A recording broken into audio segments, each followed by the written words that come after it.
বাবা চাকরিটা আসলে হয় নাই। মানে দুষ্টামি না, সব সময় দুষ্টামি। এই চাকরি বাকরি নিয়েও দুষ্টামি করতে হবে বাবা মার সাথে। আদিল কোথাকার।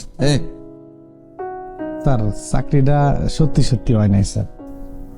তুই ইন্টারভিউ ভালো দিস নাই? তা তো কইতে পারি না, হেরা যা যা জিজ্ঞাসা সবই কইছি, খালি হেরা শেষে কইছে উই আর সরি।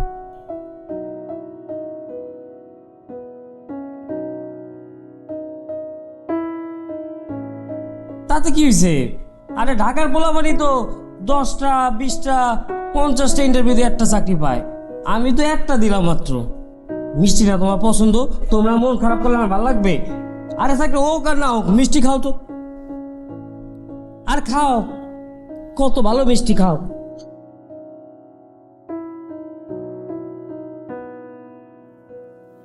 খাইরুল, আসলে চাকরি হইছে, তুই আমার লোকে মজা করতেছস না? বাবা চাকরিটা আমার হয় নাই।